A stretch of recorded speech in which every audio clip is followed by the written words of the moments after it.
that's a proud moment when you can sit back and not just say, I helped somebody. You have to really know someone's story. So you saved my life. I was free. I was free, and for the first time in so long, I felt some kind of safe. Being here and listening to Mary's story really opened up my eyes. I was there fighting for my kids, and I was there fighting for my life. This is why we're here. We're here for victims of domestic violence, and we will help anybody any kind of way we can. This was beyond my wildest dream. It's beyond my wildest dream. We can do more. And it's okay if you don't feel like you've done enough, but don't be okay with not doing enough. You are here, you are alive, you are well. Thank all of you guys for working on this cause, because that's what it's going to take.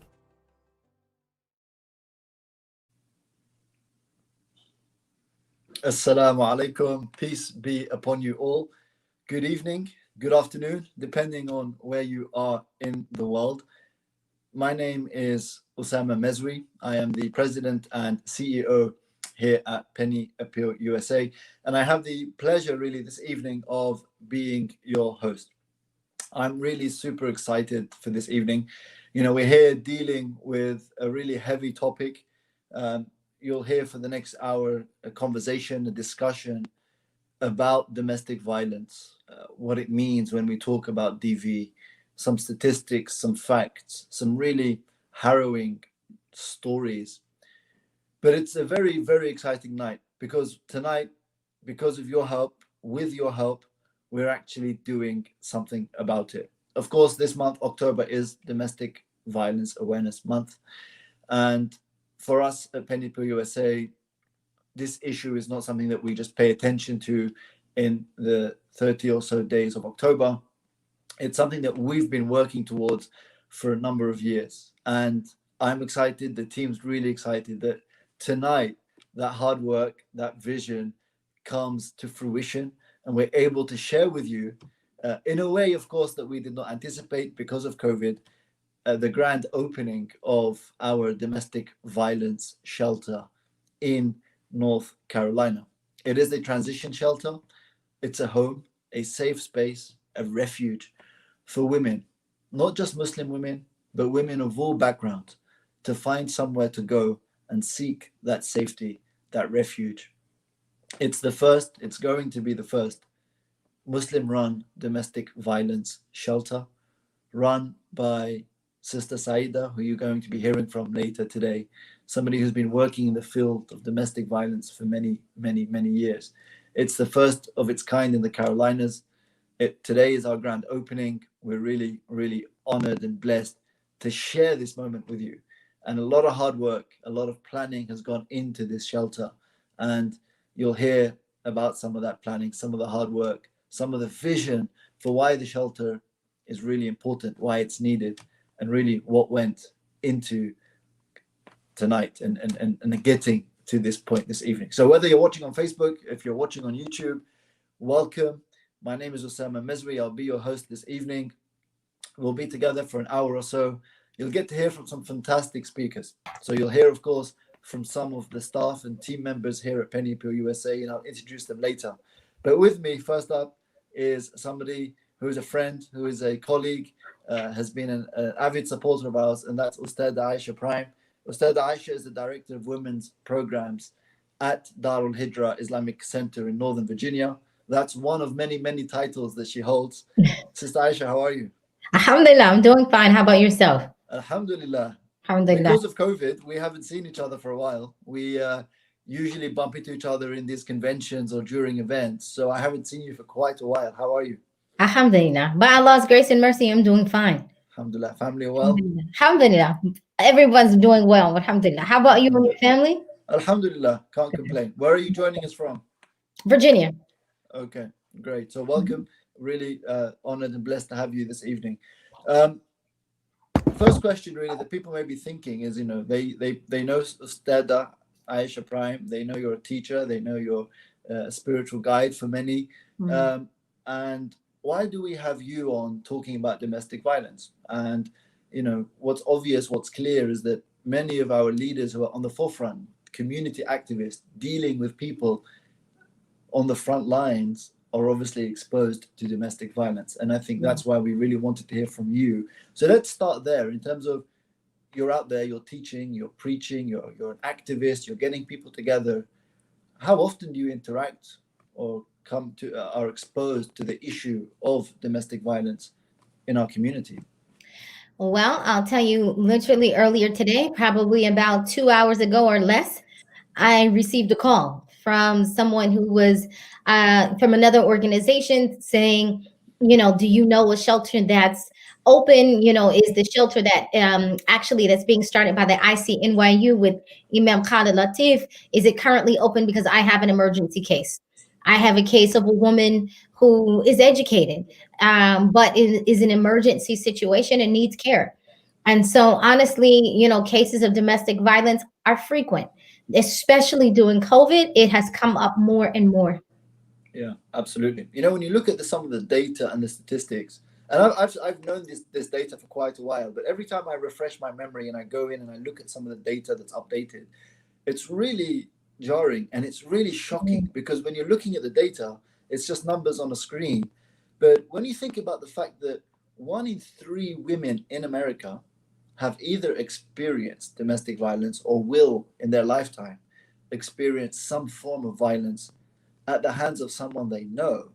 I mean, that's 1 in 3 women, right? So, I mean, for those watching us this evening, just do the basic math. Think of your sisters, your aunties, your mother, your grandmother, the women in your life, your female colleagues, your female neighbors.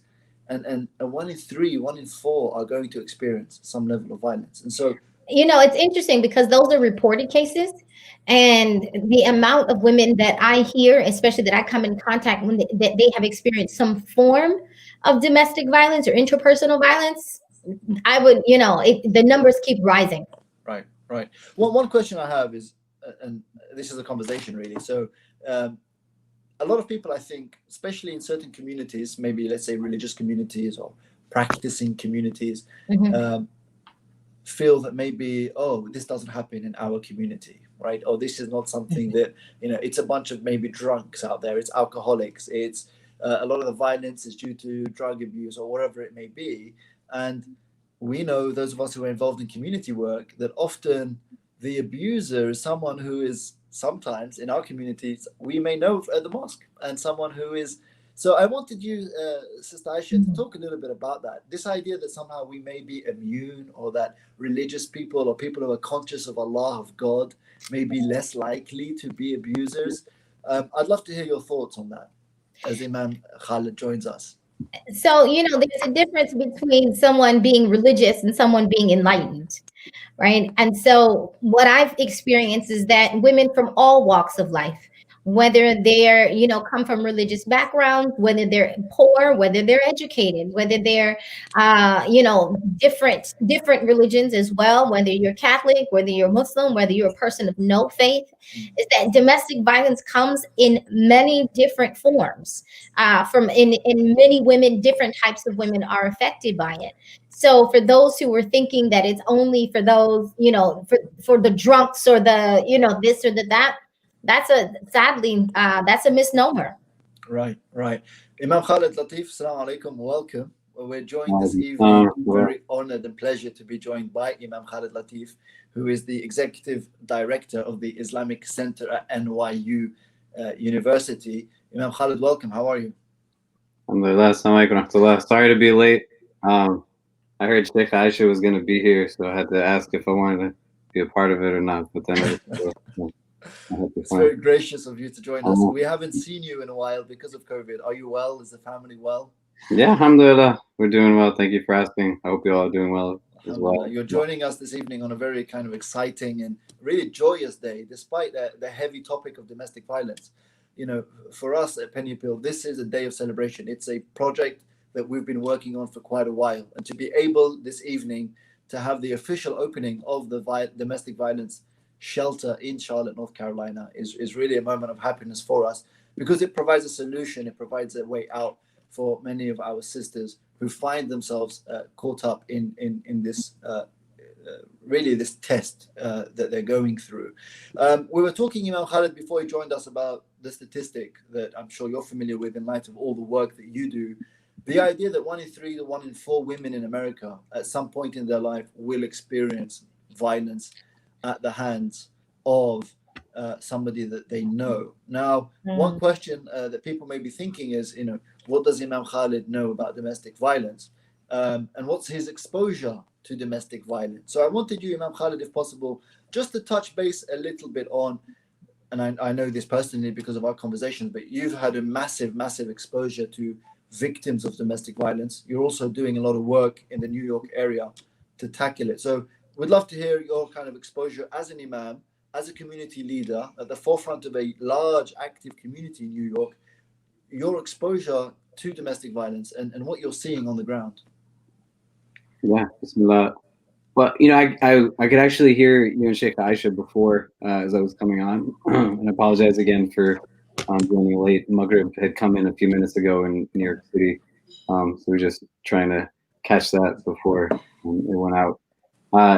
And to echo her statements, I mean, literally, she had said a couple of hours ago, someone had reached out looking for shelter for an individual who's in an emergency situation in New York City.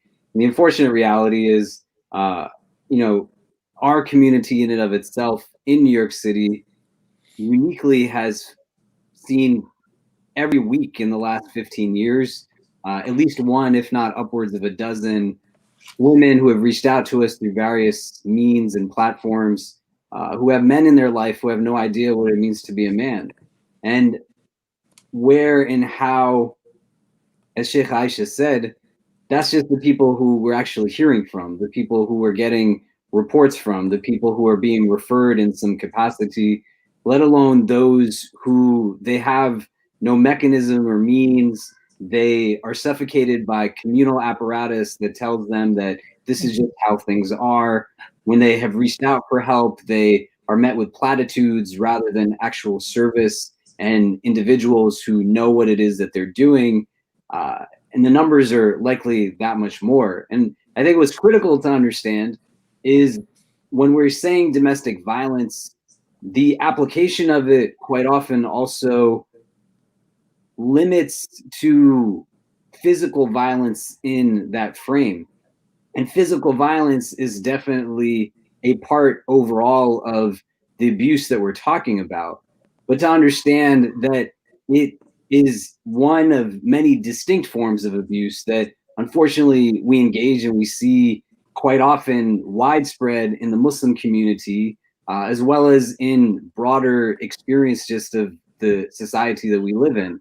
You can have abuse that is physical, but you can also have abuse that is financial. You can have individuals who will literally use money as a means to validate their tyrannical and oppressive behavior towards the people in their life that they're meant to be caretakers of. You can have spiritual abuse, individuals who utilize religion as a means through which they leverage a power imbalance in their favor. They take advantage of those who are weaker than them in some capacity, and the power balance is imbalanced in relation to the one that they're abusive of.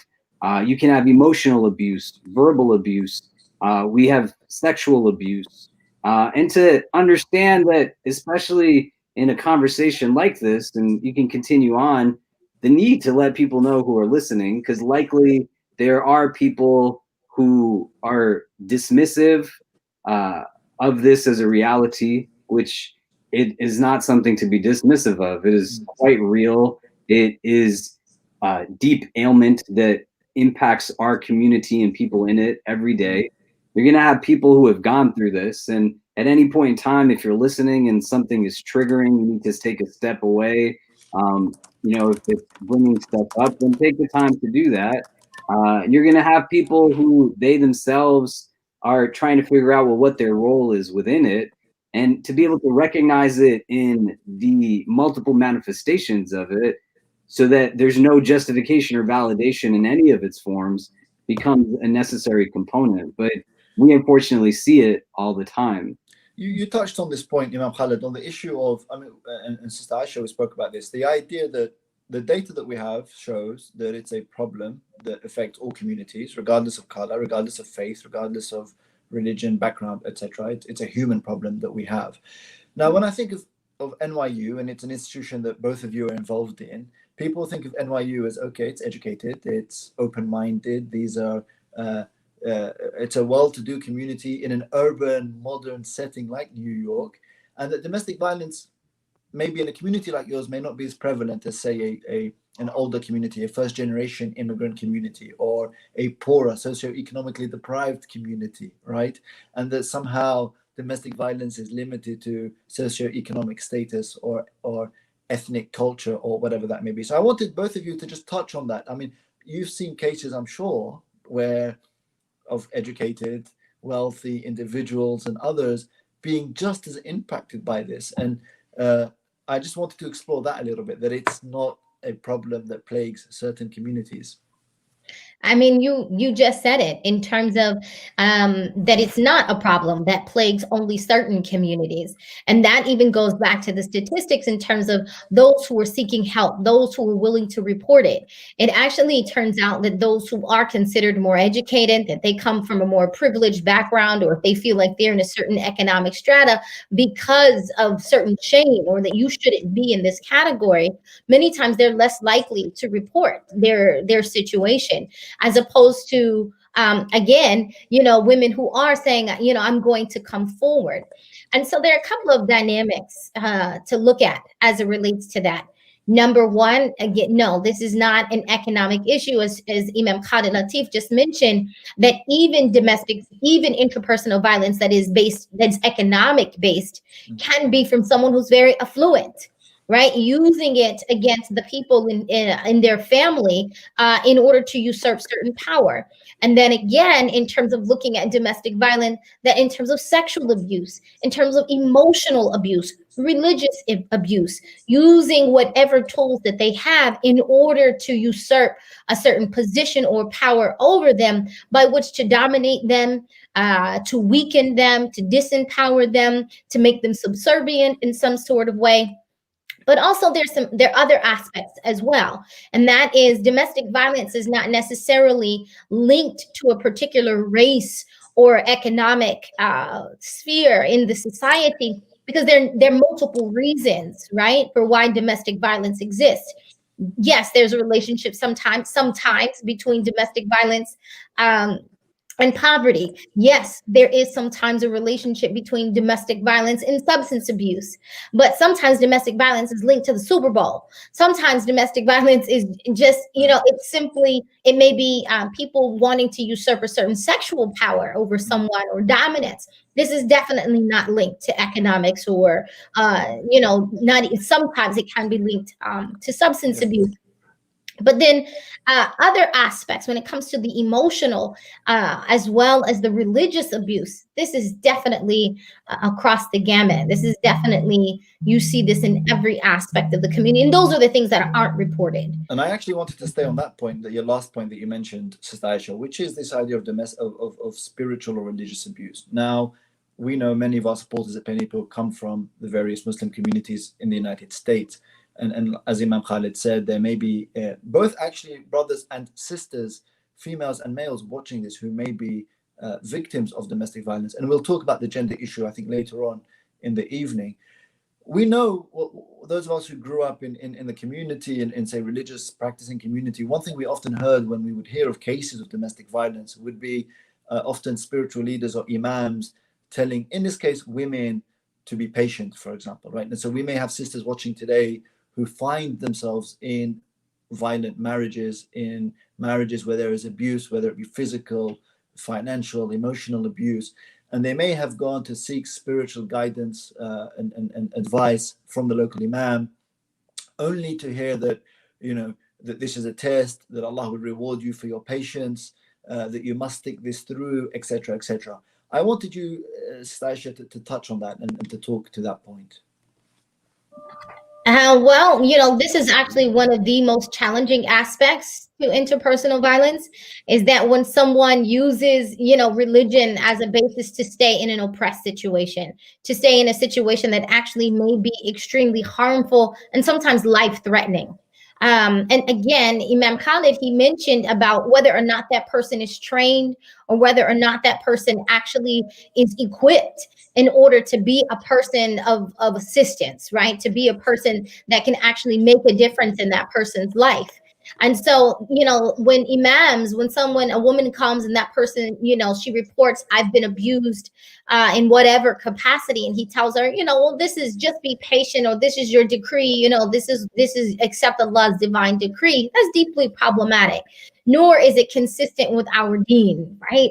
And so, we're always talking about, and we find the Muslim community very strong in talking about standing up for justice, especially as it relates to voting and social justice. But for some reason, when it comes to women and families, then we don't get that same level of vigor. And again, I don't want to misrepresent the Muslim community in the sense that it is not more likely. There's not more domestic violence inside of the Muslim community than it is in its American neighbors or its counterparts. That they're really on par. And interestingly enough, Muslims are actually more likely to report their abuse to someone in authority or at their local masjid. Someone they actually see their religion as a source of empowerment and the ability to help. And so with that statistic, what we do know is that there is a general feeling like that harm, right, including gender-based harm, is wrong, that it's not something from our deen. And so it is very heartbreaking when we find religious leaders who just say be patient, and a lot of times it's just that they feel sometimes it's a feeling of I just don't know what to do. Number two, there's this feeling of if we report to the police, then what are the implications of that for the community as a whole? There's a fear of the public relations image of Islam. Like if someone's Muslim and they report domestic violence, then Islam will be demonized in some way. And so, and in other cases, there's just a misnomer or belief that if a woman reports domestic violence, then she's tearing down her family, right? And the challenge with that is that the family is already broken, right? And so, subhanAllah, we just have to get, definitely we need more imams training.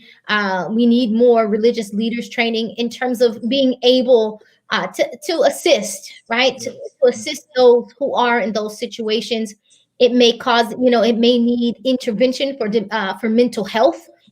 As we know, that was another point I wanted to make, that sometimes domestic violence is linked to mental health challenges, PTSD. And so with that, there's a variety of training in terms of, crisis intervention training, knowing how to be a first responder, knowing being able to ask the right questions.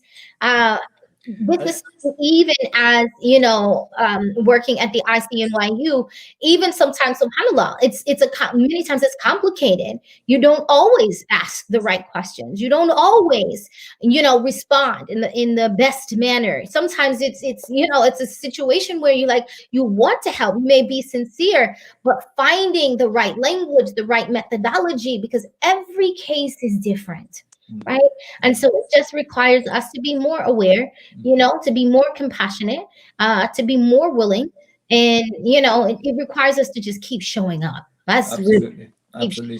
For those who are just maybe joining us or logging into Facebook and watching this live, welcome. You've joined us this evening. I'm with Imam Khalid Latif from the Executive Director of the Islamic Center NYU. I'm also with Ustadha Iaesha Prime, who is the Director of Women's Programs at Dar Hijra Islamic Center in Northern Virginia. So welcome if you're joining us. It's an exciting evening for us. It is the live opening of our first ever domestic violence shelter in Charlotte, North Carolina. It's the first Muslim-run transition shelter for victims of domestic violence in the Carolinas. Of course, open to women of all backgrounds, all religions, all faiths, and a place where women can seek refuge. If you're watching and you have enjoyed us and what you've heard so far. Please do support this effort. It takes many, many, many hands. It takes many, many dollars for a project like this to come to fruition. And so if you're watching and you think, how can I support? How can I be of use? There is a link at the bottom of the screen. It's pausa.org/strength. That's pausa.org/strength. Or you can call the office 202-851-2112, and you can make a donation over the phone. Imam Khalid, I've heard you personally talk many times about, some very emotional, painful stories of examples of women coming to you for assistance or coming to you for help. And I'm sorry to put you on the spot, and I know it's a dark place to go, to have to think about and put yourself back in the situation, many situations where you've been. But I think it's very useful for maybe those viewers tonight who are blessed not to have experienced domestic violence, who maybe have no exposure to domestic violence, and who may think, well, is this really an issue? Is this being exaggerated? I'd love to hear your thoughts on the many, many years of community service that you've done, and again, your exposure to specific cases of sisters impacted by DV. Sure. The unfortunate reality is the circumstances are a lot, and I could share with you story upon story that I would preface with, there's a real person attached to each story that has a real life, that they are just as entitled to living with a sense of contentment and balance. And fundamentally, when we hear stories like this, we don't want to become sensationalized in our responses, or to then be motivated with a sense of guilt that then makes our support and giving in the frame of balancing our own anxiety, right? Like, our support has to be done through a prism of real love, that it's about the beneficiary and the one we're supporting, not settling our nafs in any way, shape, or form. That will then just cause continuity to the problem that we'll give to appease ourselves, and then we'll stop and kind of go back to where the routine is. And I think what you all have done, mashallah, may Allah, increase you in this effort and make you a continued source of benefit for his creation, is now move from an individual narrative being something that creates that emotional response that can then be limited in what it yields, and seeks to build now something institutional that doesn't let these stories be done in vain. We did a program yesterday on gender-based violence, which had a survivor that was on, who shared her story very courageously.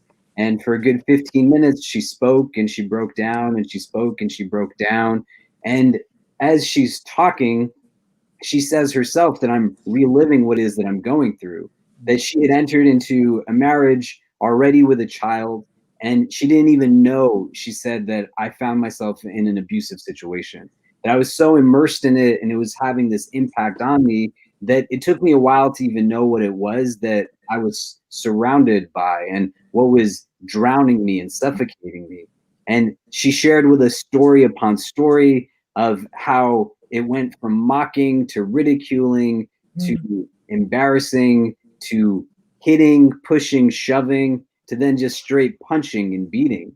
Wow. That her husband on numerous occasions would, in public, in her car, hit her in her face, that he would demean her in ways where he would literally defecate in her hand and make her wash him with the other hand, no toilet paper, no kind of barrier in between. She would speak about the difficult realities of trying to navigate this as a mother who is trying to figure out what to do in relation to her child, to her community, to all these other things that can pop up into her head.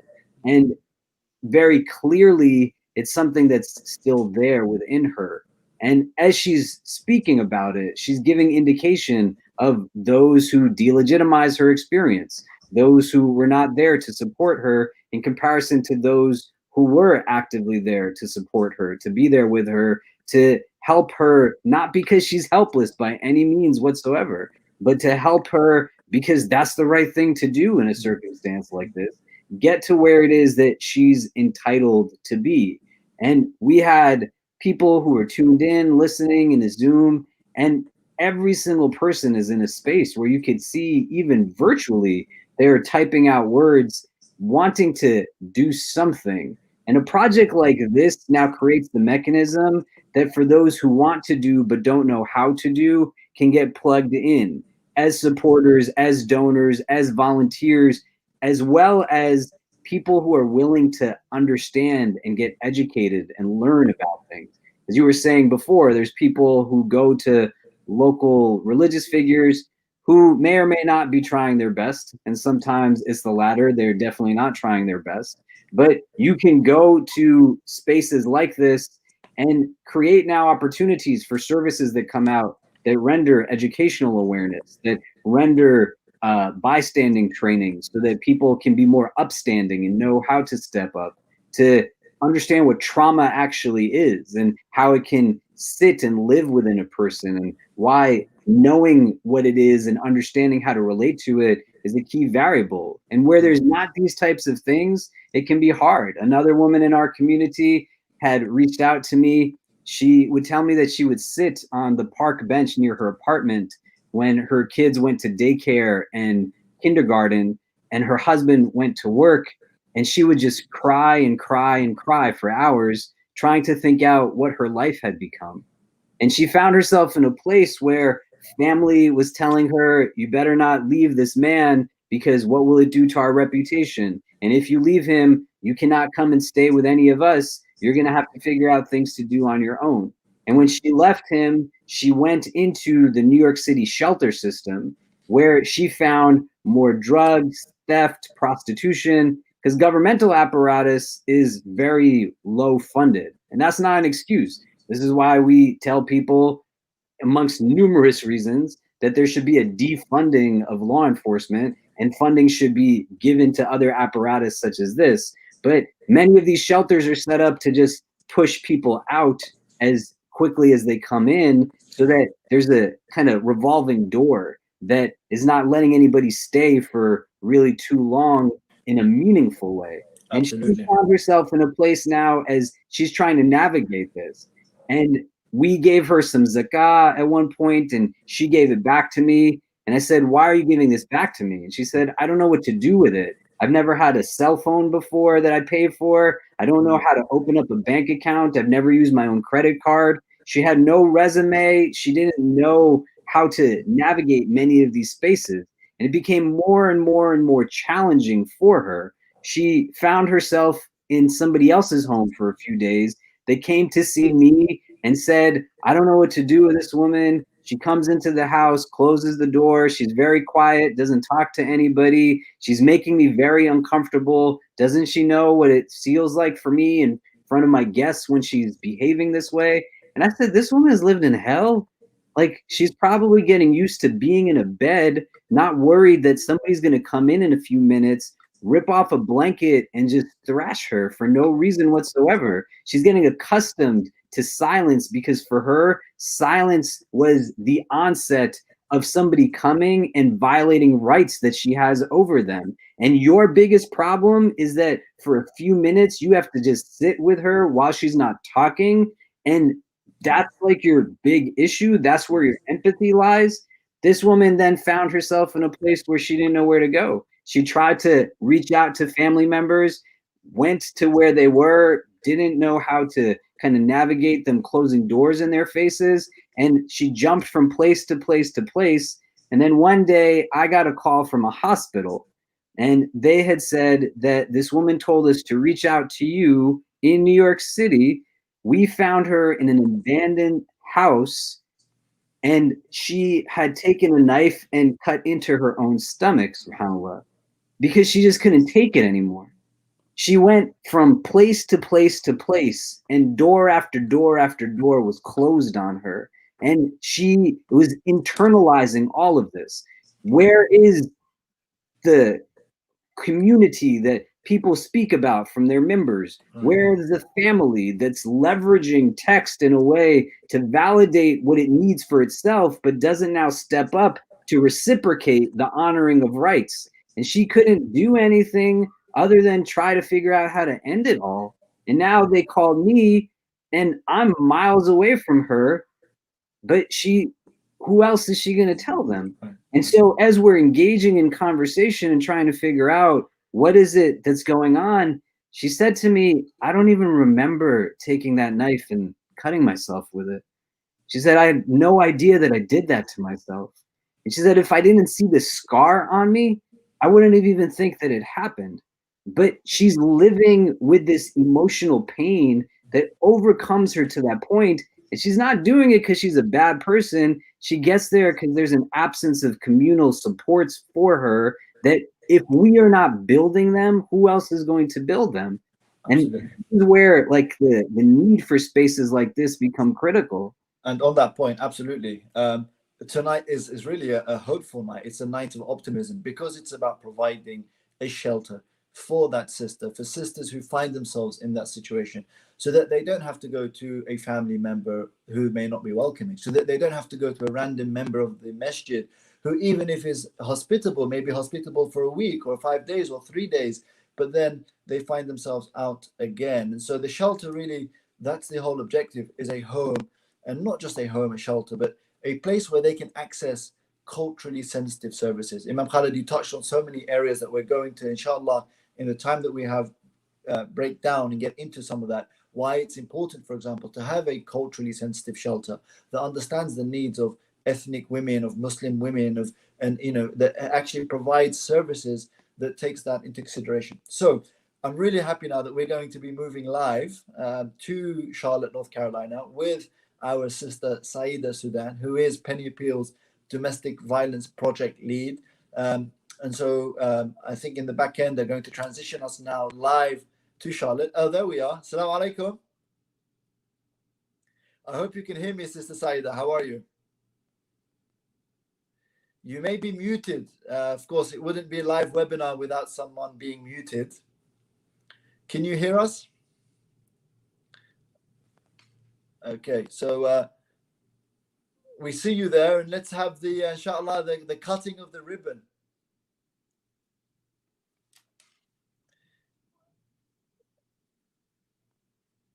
Sister Saida, I'm really sorry. I'm not sure if everyone's able to hear you, but I don't think we're able to hear you. So maybe just see if your phone is muted. I know you have a couple of volunteers with you there this evening.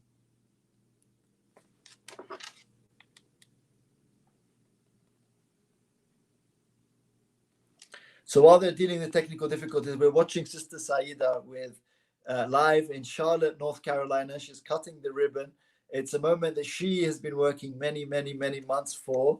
So alhamdulillah, we're very, very grateful that finally we can say that our domestic violence shelter in Charlotte, North Carolina is officially open.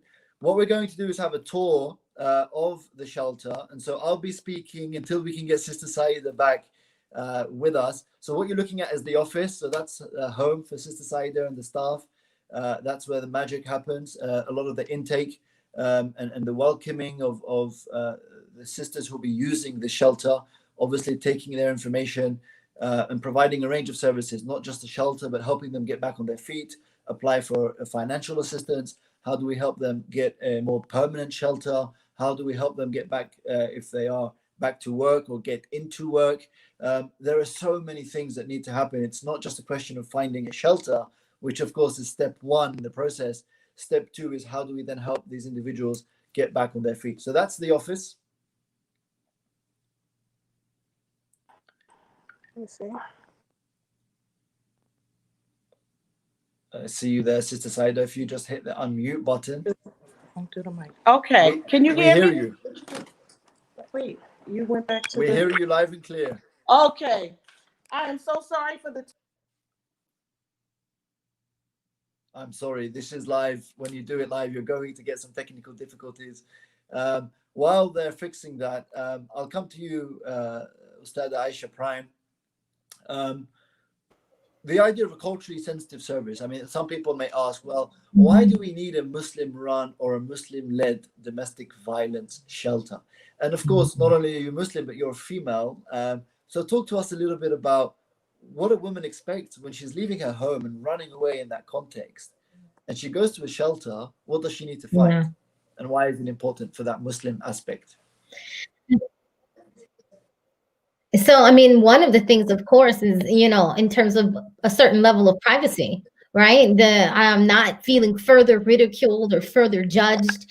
If she is a muhajiba, if she is someone who wears hijab, having a place where she would be able to sit and pray, but also, to be honest, to not even feel judged if she's Right. struggling Sister with her Aisha, I'm faith. so sorry. We're live, You I know, think, again with Sister Saida. okay, we're, yeah. Sister Saida, do we have you? We do, and I'm so sorry for the technical difficulties. No worries at all. It's all over to you. Okay, well, this is our office. This is where we will do most of our intake. This is where we will have the residents come in, and we will get basically all their information from the caseworkers. We'll get to know what their goals are. The volunteers will also help with children, getting them situated.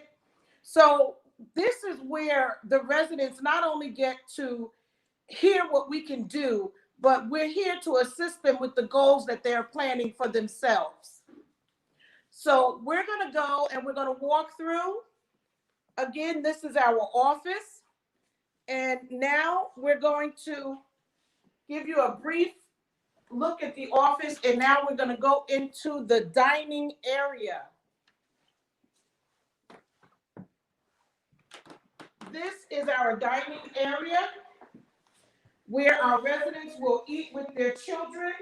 But depending upon the size and COVID, everyone will not be in this room at the same time. This is where they can eat together depending upon their family size. So having them in here, and we wanted to make this room warm. We wanted to make this room a good room for them to feel like they are safe, to feel like they are in their own dining rooms. We're going to walk and we're going to the kitchen. This is our kitchen. The residents here will take turns cooking. Once they take turns cooking and cleaning the kitchen, they're finished eating. The chairs and the tables will be wiped down with disinfectant. Whomever is cooking will be wearing gloves and a mask, even though they may be the only ones here in the kitchen. But we're trying to keep it as clean and as disinfected as we can. So we're going to walk now. I know we're going to walk into the restroom, but this is the state-of-the-art handicapped restroom. This restroom is equipped with all the handicapped pull bars in the shower seat. And also this will, if they need help or assistance, we will be here to help them and assist them in this bathroom. We're going to now take a walk to the living room. The living room is going to be their common area. The common area will be for the residents where they can sit around, they can read, they can watch TV, they can have their own conversations. And again, depending upon how many are in this living room at one time, because again, everybody cannot be in the same room really close together. So we can limit it, the space in here. It's pretty big here. So they can all be within 6 feet apart. But then that's something that we will have to have for them as well. We're going to walk into our conference room. This is our conference room. This conference room area will be held for group sessions, counseling, house meetings. And when we say house meetings, we're not saying what you did wrong, you didn't wash the dishes. We're talking about checking in to see what's on their mind. One resident might want to thank another resident for watching the children, or something to that effect. Any personal items they may need, they can tell us. They want to thank and appreciate another for the child care or programs they're interested in, and their interest would be incorporated in their agenda and their goals as well. We're going to have financial consultants come, and they're going to do financial training, expanding access to banking, empowering through financial education, because everybody does not handle the finances. We will have substance abuse classes here, individual advocacy, life skills. They'll have some type of arts and craft. They'll have some type of crocheting for those that crochet. We will be collaborating with a yoga instructor that will come here and teach yoga. They will have yoga maybe once a month, depending upon, the frequency of the yoga instructor.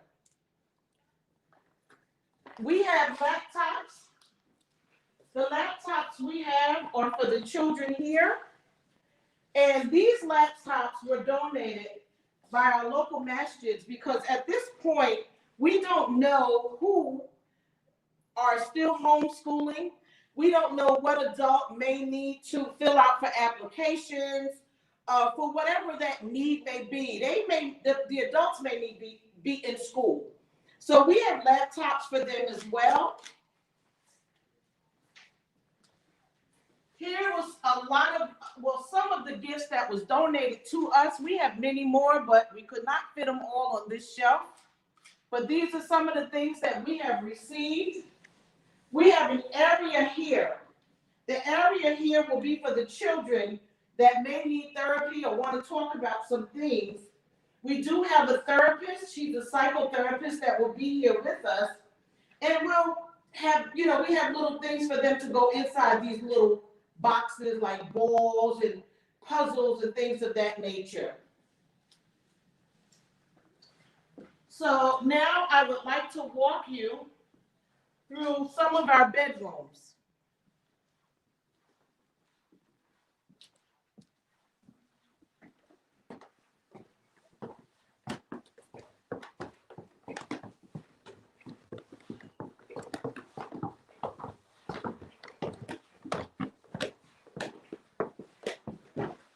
This bedroom here was a bedroom that was donated to us by a local mosque. And this bedroom is for a victim or a survivor with their child.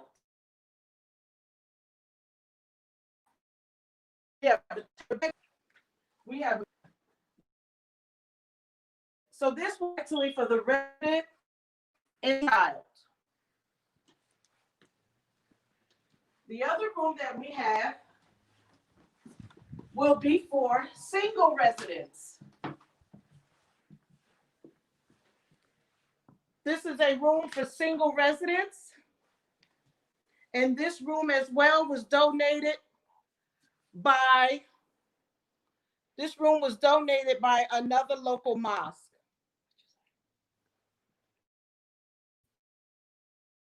Okay. Come on. We'll go here. Here's another room. This room was donated to us from another local mosque. And this room here is for the resident and their child. In here, we have clothes and items for children and anyone that may need clothes, job interviews or different things like that.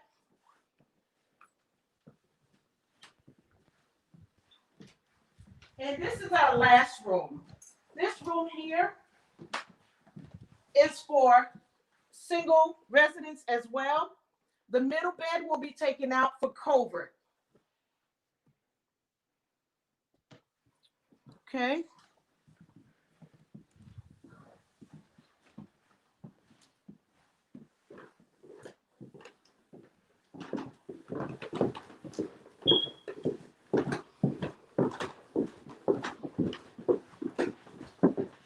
Thank you for coming to our virtual domestic violence shelter.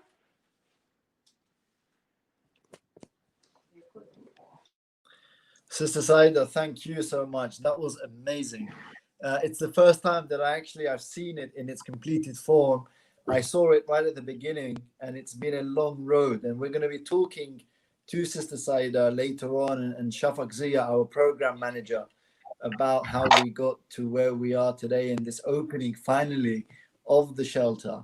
What do you think? I think it's Aisha? amazing. I think it's wonderful. Alhamdulillah. I'm actually so proud of Penny Appeal for taking on this project. It's something that's so needed in the community. I'm really proud of the team that's there. They're just ready and willing to support. And alhamdulillah, in addition to it has all the things that you mentioned. What does a Muslim woman need when she's, coming into a domestic violence shelter?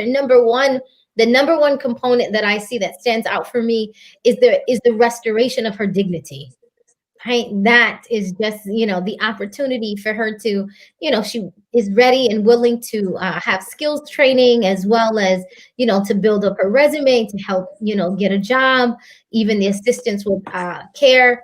The clothing part was really key. I thought that was just really, really important, because sometimes victims leave with just the clothes on their backs. I've actually even heard of cases, may Allah assist, where a woman that had to leave naked, where her husband had stripped her of her clothes and said, if I have given you everything, so if you leave here with nothing. And she literally ran out of the home naked. And so for that piece there is just really key. So may Allah forever reward you and all those hands that are a part of that effort. Imam Khalid, do we have your approval? I know you've seen a number of shelters. What do you think? It was beautiful, subhanAllah. And I think when you can understand what ihsan really is, it's not quite often at times what we just rhetorically speak about it to be, but it's something that you can feel and experience and even see.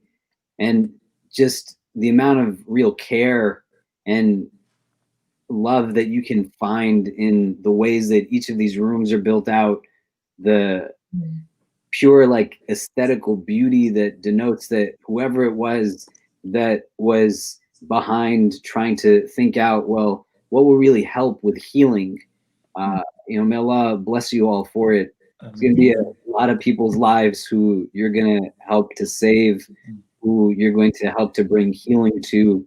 And it's going to make such a difference in so many people who otherwise would have felt that they were in this on their own and were forgotten. Absolutely. And it was so important for us that when we were planning this, the idea was that if there was a woman in your life, whether it be a sibling, an auntie, someone in your life who unfortunately was tested with domestic violence and had to go through this and find the shelter and use it, what would you want for her, right? What would you want for your sister or for your cousin or for your mother and so it was really important for us that they find a home, not a house, but a home, somewhere where they can actually be their best, be comfortable, be at ease, and have access to things like not just the services and the resources that are really important in helping them, we hope, relaunch their life and really start again, which is, it's never too late to start again, and we all know that. But just as important is the downtime, right? Just as important is the being normal. We like to be in pajamas and we like to watch Netflix, right? We're talking about individuals that have shows that they love to watch, right? They have pet peeves and they have hobbies, and they may like to watch the NBA or whatever it may be. You want to create an environment that is family friendly, that is not an institution, right? You don't want bars and sign-in forms and sign-out forms and cold concrete floors.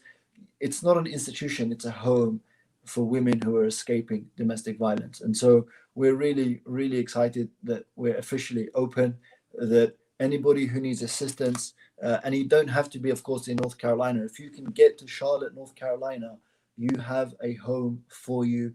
We also have a hotline. I think it's really important for anybody watching this evening.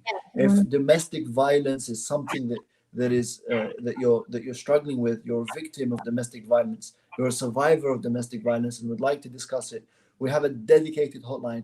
So if you're ready, I'm going to give you the phone number. It's 704-764-1773. Once again, that's 704-764-1773. That's our hotline. It's open 24 hours a day. If you call that number, someone will pick up and be there to listen to you, to talk to you, to give you advice. You can, of course, also call our office anytime you'd like. If there's instructions and any assistance that you need, we will connect you to the right individuals and make sure that you have a safe place to go. So on that point, Ustadha Iaesha Prime and Imam Khalid Latif, we thank you so much for joining us. Any final comments you'd like to share with the viewers this evening?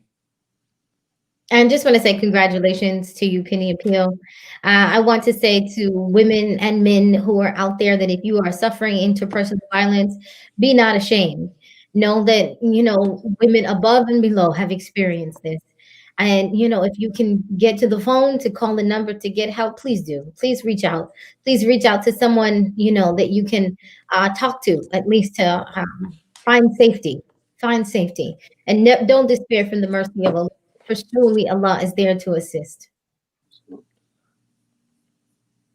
Yeah, the only thing that I would add on is more congrats, mashallah. I know what it must feel like. I think the energy that I felt when I signed the documents on our building closing for the shelter in New York City, it's something that I pray Allah gives you immense tawfiq in this effort. Where you are watching this, to understand that it can be overwhelming to not know how to help someone. And what we're taught, where saying I don't know is a deep sign of wisdom, becomes embedded in a program like this, because you don't have to know so much. Now you know of a number that you can refer someone to, or that you can call when you know someone is going through something and they might not be able to call on their own.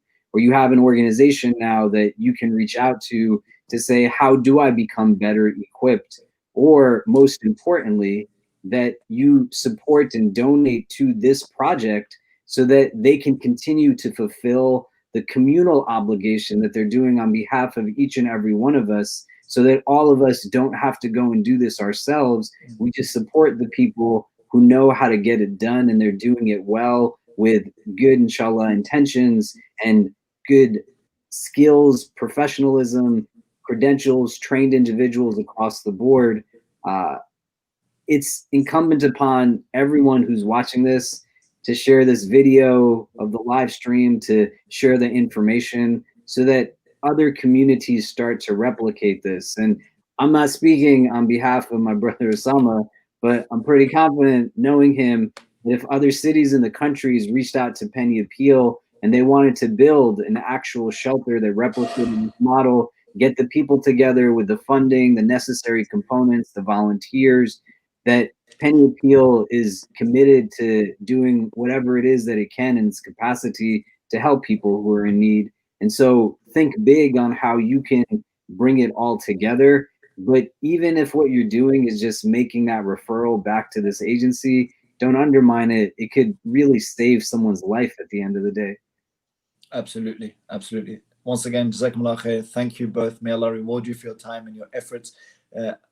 People don't know how involved you are on the front lines, always pushing for khair, providing solutions to families, to our sisters who are facing domestic violence. I know that Imam Khalid at NY, the Islamic Center NYU, with the help, of course, of Sister Iaesha, is raising money and awareness for a domestic violence shelter in New York, and that's an ongoing project. So you can follow either Sister Iaesha or Imam Khalid on social media accounts, and you can find out more about the domestic violence shelters that they are supporting in New York. So may Allah reward both of you. I'm joined next by a couple of Penny Appeal employees, one of which is Sister Saida Sudan, who you've just seen in the shelter in Charlotte, North Carolina. I'm also going to be joined by Shafak Zia, who is our programs manager at Penny Appeal USA. So while they join us briefly, I do want to say that Imam Khalid joined on the fact that you are able to assist us this evening. And I have to be 100% honest and straight in saying that actually there is a massive revenue deficit. That a project like this is not cheap, right? When you think about the costs that go into launching a project of this magnitude, think about the employees, right? We have to make sure that our employees are taken care of. There are costs, salaries, healthcare benefits, and other cost associated to having a qualified team of employees. Think about the costs of the property itself. So one is getting the property. Two is making sure that the property is up to code and that we were able to get the license from the city of Charlotte so that we're able to actually operate completely legally as a domestic violence shelter. So that included renovations, that included making sure that there were bathrooms and other facilities that were usable for those with disabilities. And then the running costs, of course. So you think about security, think about the costs of sanitation, hygiene products, food, of course, groceries. The list is, of course, very long. So for those of you watching and would like to help, please do go to pausa.org/strength, pausa.org/strength, and you're able there to support the project financially, and we encourage you to do so. The other thing really that's worth discussing is what the maintenance costs. So there's the setup costs, there's launching the operation, but then of course there are maintenance costs that vary based on how many users we have, how many sisters are actually coming in, and that will vary from month to month. That will vary from week to week. Sister Iaesha earlier mentioned the Super Bowl. The statistics show that after a major sporting event, cases of domestic violence go up. Angry husbands, angry partners, angry family members who are upset, taking it out on vulnerable women, on our vulnerable sisters. And so there are these peaks that happen throughout the year. We, of course, want to be able to be in a situation where we are able to provide services during these peak moments. And so there is maintenance, there are costs that are ongoing. And so again, we encourage everybody to support. I am waiting for Shafak and Sister Saida to join us. And sorry for keeping you there, Imam Khalid. I'm not sure what's happening on the back end, but hopefully, we'll be transitioning you out and we'll transition some of our team members in. And so as that's happening... My daughter is afraid of the dark. But me, I'm afraid of the light. See, darkness can be a gift. Darkness can keep our secrets hidden. Our shame, our fear. It can provide you cover while you run. There's so many of us trying to survive in the shadows.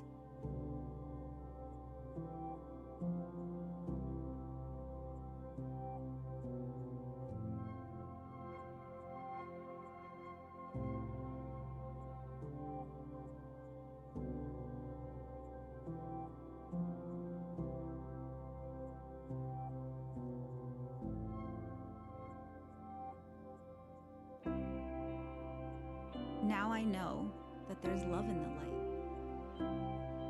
And it reveals that our stories are as different as our scars.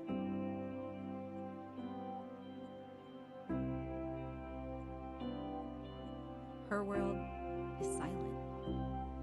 But here, we all know what it is to exist in a tunnel of silence. To be afraid of the light.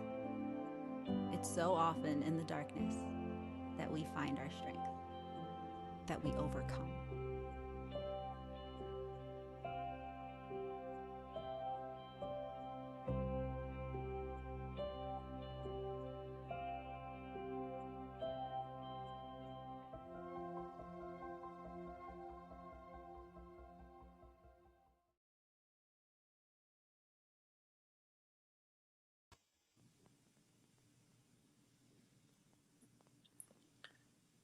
Shafak and Saida, hello, how are you? Hello, wa alaikum salam. Shafak, can you hear us? Yes. How's everyone doing? Great. Saida, how are you feeling? I'm feeling relieved. We made it. Yeah. We made it. I mean, I thought it was really, really nice. Everything Iaesha Prime and Brother Latif said about domestic violence, they were just so on point. But yeah, I'm so glad everyone was able to see what we've done. And it took us a minute, but we've done it. one thing that we can't show is, I guess, the sweat, blood, and tears that have gone into getting to this point this evening, where we have a shelter that's fully fit for purpose, that's legally viable, that checks out with the city, that is now ready to welcome residents.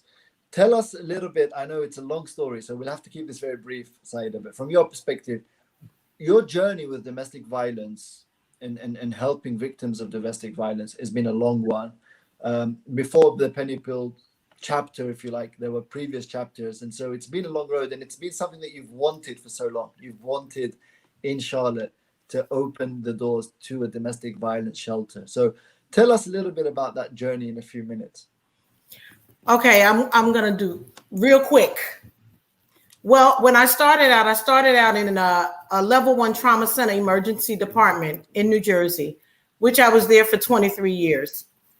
One day we did have a woman that came in, and she was a Muslim woman. So I went down to greet her to make sure that, you know, she was okay. Long story short, at that point, I knew nothing about domestic violence, but I knew what had happened to her was not something that should have happened to any woman. The university that I worked for had a class for domestic violence. I went to that class. That class led to 5 years of domestic violence classes. I was actually certified by the New Jersey Coalition for Battered Women in New Jersey. So at that point, that gave me credentials to be a certified domestic violence specialist. Moving here to North Carolina, I knew it was going to be, I thought it would be a challenge to start all over again, because in New Jersey, people thought I was crazy wanting to be a domestic violence anything. So coming to Charlotte, I thought, well, maybe this will be a little easier. It wasn't that much easier, but it was worth every bit of my blood, sweat, and tears. And being able to work in a shelter and be here for them, knowing that I understand what they're going through and what they've gone through. And just, it's funny because you can, if you've been doing this as long as I have, you can kind of scan a room and you know that there is somebody that really wants to talk to you about what their journey is, but are so afraid to come to you. And, you know, I get that when I'm out, but then later on, I may get a note or I may get a text. I need to talk to you. But it's very rewarding to be able to have some place for them to go and be able to have all the amenities that we have here for them, because we're really trying to stretch it out and find out what else can we do for them? What else can we give them? What else can we provide them with? Because we want to give them a suitcase for them to leave here with the knowledge and the understanding, the wherewithal, and the recognition of what is happening. Now, everybody is not ready to leave. And when they are not ready to leave, you have to allow them to make that decision on their own. It is not my decision, because I would really want everybody to just come here. But it's not my decision. It's a decision that they would have to make on their own. So with that, I will say that we also have an office. We have an office that they can always go to and speak to someone in the office, because again, everyone doesn't want to come to a shelter. But just to have some place that they can talk to someone, they can have a safety plan made for them for outside, they can have a safety plan made for them within their household, that is being done in an office. It doesn't have to be done here in a shelter. So I'm very happy. I'm very relieved that we are able to help, you know, the victims of domestic violence and their children. All right. Shafak, I'm going to ask you some practical questions. Number one question that comes to mind is that of security, right? So these are obviously individuals who are fleeing violent partners or family members. Talk to us a little bit about security. Of course, nobody knows the address. It's something that we keep confidential, but go into that a little bit. Yeah, absolutely. So one of the main reasons that we kind of started off inside the house, even with the virtual tour, why the ribbon cutting was inside the house, so you can't see the outside of the house. We want to make sure that, you know, even Charlotte locals can't recognize where our house is located, what it looks like. And that's a part of keeping it secure and safe. If you need this help, you have the hotline number that you can reach out to. You have us you can reach out to, and we'll be happy to share that information with you. Sister Sayda and her colleagues are going to be doing intakes, talking to anyone who is in need of the help, and then providing them the address when they're ready and able to come to the shelter. Another aspect is in the actual office itself, we have equipped it with quick to dial to emergency services. And then finally, we have kind of all of the necessary fire precautions. So we actually installed a specific sprinkler system, and that one is directly connected to the fire department as well, so that if anything is to go on, anything is just a touch of a button away, so that the proper authorities can be called and can quickly come to assist us. Sister Sayda has developed a great relationship with the local authorities. They are doing check-ins to make sure that everything is okay. And then finally, you know, we have security cameras kind of set up, not inside the house, because we do want the women and all of the survivors that are with us to feel safe and they're not being watched, right? They're in their home. But along the perimeters, so that it can kind of be watched throughout, and we can be aware of what's going on around the house. Very briefly, Saida, let's stick on security, because one big factor for, I think, many women escaping violence or thinking about escaping, and some of those women may be watching us this evening, is they want to make sure that when they go to a shelter that they are secure and they are safe. So can we just elaborate a little bit on this idea that they will be safe and no one will know where they are? Well, you know, when they come here, we first will screen them, and we will let them know that, you know, even if you get an Uber here or somebody rides you here, you'll be safe once you get here to the home.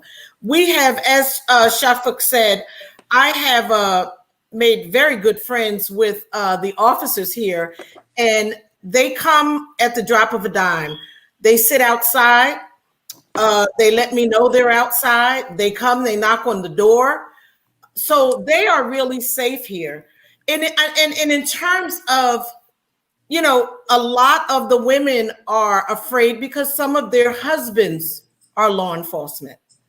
So with that, if there is an officer that comes to this door that I personally do not know, he cannot get in here. And, you know, their supervisors will be called, because then at that point, I really need to know whether you're here to protect us or whether you're here to see if your mate is here. So we do have safety 24 hours. We have cameras. We have 4 main doors. We have cameras at each and every door that scopes out the perimeter. We have floodlights outside with motion detectors. So they're pretty much safe here. Excellent. And that's a really important point, because we've had donors, for example, and I do want to thank our supporters. You know, some of the mosques in Charlotte have been very, very supportive, as you saw earlier in the tour. They've each sponsored a room. And so the mosques in Charlotte have really done a great job of supporting us in this initiative. So we want on record, of course, to thank them. But, you know, we've had requests from donors or supporting partner institutions that want to come and see the shelter. And of course, we've had to say no, which is an interesting scenario for us, because we've got this fantastic project that we'd love to show off. But of course, we're not able to take any donors, any supporters, any individuals to that place, because of course, we know that domestic violence happens to anyone, right, at any level. And so we can't trust the fact that, with all the goodwill in the world, that somebody may not disclose the location. So thank you for that. Shafak, on the issue of logistics, grocery shopping, hygiene kits, sanitation, what's the plan, and who does the grocery shopping, who buys the essential sanitation supplies and toiletries? Yeah, so one thing to note also, as kind of an aspect of our safety and security, is that the shelter is going to be staffed 24/7, right? The women are never going to be there alone, and it kind of ensures that someone is always available, both for intake and for security. And so the staff is going to be helping out in providing all of these items to the women.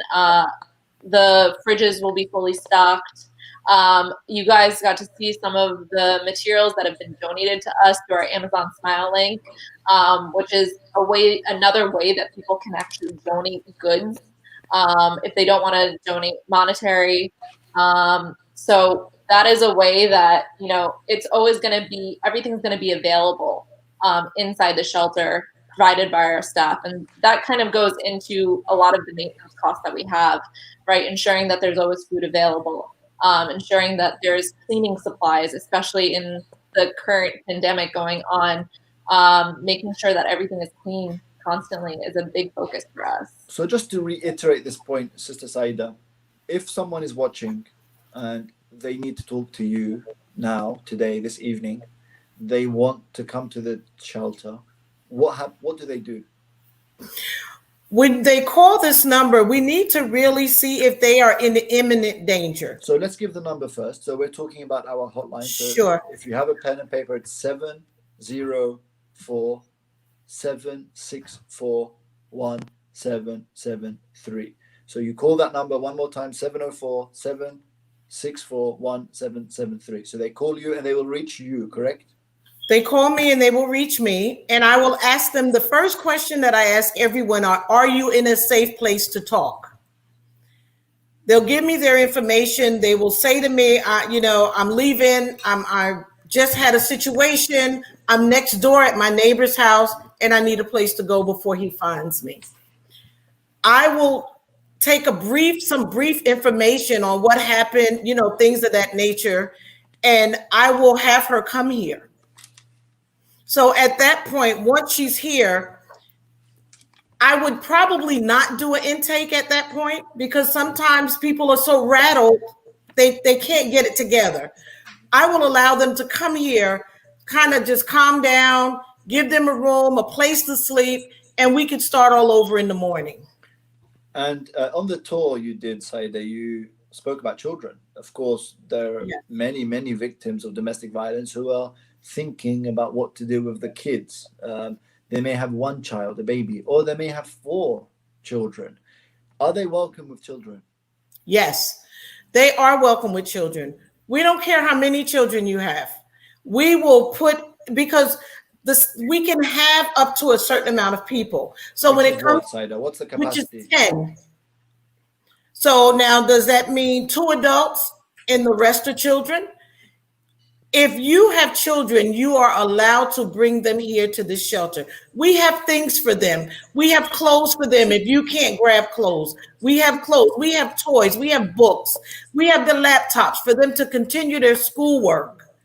If they have a boy, what's the age limit for that boy to join them? If they have a boy, I don't want to make the age where mom is afraid to leave because he cannot come. So what we have decided was from 10 down, because sometimes in situations of a shelter, you may have a son that's 16, but the next door room across has a daughter that's 14. That's, you want to be careful. You just want to be as careful as you can, mixing. Yeah. Of course.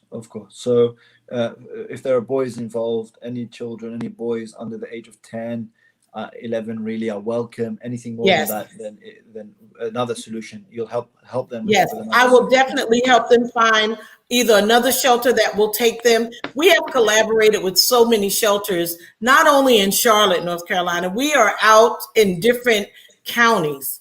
So we have collaborated with a lot of shelters that we can do shelter to shelter. They may come here and start here. We can find a shelter for them that we can, send them to. The reality is, I've said already for those viewing this evening, is that it costs a lot of money to do something like this and to do it well. The reality, and I have no problem sharing this, is that we have spent more money than we have raised. That's a fact. That's a fact. And we've taken money from elsewhere, from our general funds and other resources that we have, but we have to pay that back. And there's a gap, and we encourage everybody and anybody watching this evening to please dig deep, support this project financially. It's a tangible project that you can see that will change somebody's life. It's a roof over their head. It's services to help them restart their life. It's services for their children. And with $100 donation, a $5,000 donation, a $1 donation, whatever you can give this evening, tonight, right now, we guarantee that it will go towards the running of this domestic violence shelter. There's employees that we have to pay. There's the property costs, there's maintenance costs, there's food, security. The list is long. So if you're feeling hopeless, don't. Today's a day of optimism. It's a day of hope. We have provided, with your help, a solution to women, not just in North Carolina or South Carolina, but anywhere. Any woman who is able to find transport and get to Charlotte, North Carolina, she has a home ready for her and will be greeted with the smiling face of Saida and the team. Shafak, any last words you'd like to share? Honestly, I just want to share how excited I am. This was one of my first assignments when I started with Penny Peel almost 2 years ago. And we went down to Charlotte in April of 2019, and the house was completely empty, right? There was nothing there, and it was a place where we could build it up to something. And we're finally here. And I'm so proud of how far we've come, and I'm so excited that finally we're opening the doors to these women, and having that place for them and making it happen. So thank you guys all for being on this journey with us. And inshallah, really excited to continue seeing it through. Inshallah. Saida, one question for you that I think is important actually as we wrap up is, when we say this is a transition shelter, this is not a permanent shelter, what do we mean? And if you're a woman watching this today, if you're a survivor, if you're a victim, and you want to know, what does that mean? Do I have a day, 3 days, a month? When we say transition shelter, what are we talking about? When we say a transition shelter, meaning you are here for 30 to 60 days. 30 to 60 days. If you need an extra 30 days, maybe you're filling out for, just say, TANF or something, and you need that address, and we need to keep you here for another 30. That's fine. We're not in the business of kicking people out. But you will be here from 30 to 60 days. We, again, when we talk about collaborating, we have collaborated with other agencies that have transitional housing, meaning if they have room, after your 30 to 60 or 90 days are over, we can try and transition you to there where you can be there for 18 months. So for here, this is basically just to try to get you on your feet, understand where you're trying to go, and help you do the things that you need to do to move on to that next step. Excellent. Final question is, clearly you've been in the Charlotte domestic violence space for a few years now. There hasn't been a Muslim-run shelter, but you've been receiving calls these last few years. I know for a fact that there's been many meetings where I've been with you, where you've had to step away because people are calling you for help. I mean, talk about the need. Some people may have questions around, is there a demand? Is there a need for something like this in Charlotte, North Carolina? So very briefly, I'd love to hear, do you think that there is a need, and what have you seen? I will say that there is a great need here. What we have here is we have different religions, different cultures, and it's all under this roof. You know, when women that are Muslim women, they go to other places, they don't feel comfortable because we feel like you don't understand us. And I don't know why we're the same as anyone else, but you know, they think we're a little different. But what we want them to understand is they can come here. They can be, I don't care what religion you are, what color you are, what creed, none of that matters. What we need to know is if you are an abused woman, you can come here. We are not circumscribed to just Muslims because it's a Muslim-run shelter. Wherever you're calling from, whatever your religion is, come. I have had so many women call me. Everyone is not Muslim. I've had other agencies call me with Muslims because they know that it makes them feel a little more comfortable. It doesn't matter what you are. Your criteria is abuse. Our doors are open for you, wide open. Thank you. So thank you both of you, Shafak and Saida, for the work that you've put in making this a reality. We're so excited finally to announce that the shelter is open. If you are in need, if you are a victim, a survivor of domestic violence, and you can get to Charlotte, North Carolina, you have a home waiting for you. There are people there waiting for you to help you escape the violence and start your life over.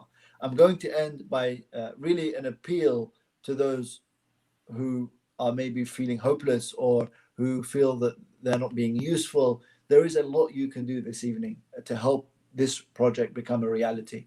We are underfunded. We would love you to go to the website, pausa.org/strength. As you can see at the bottom of the screen, donate as much or as little as you can this evening. Set up a reoccurring payment, $30 a month, $10 a month. It's a cup of coffee, 2 cups of Starbucks coffee will help us. It will go a long way to making sure that we keep the lights on and that we keep the door open at the shelter. You can do it over the phone. If you prefer to give your details over the phone, you can call 202-851-2112. And the final number I'm going to share this evening is, if you are watching this and if you are a survivor, if you are a victim of domestic violence and you're looking for assistance, you're looking for support, you can call the hotline. It's 704-764-1773. You can call that number at any time, and there will be somebody there on the other line. So with that, thank you all for tuning in. Thank you for watching. Saida and Shafak, thank you for your time.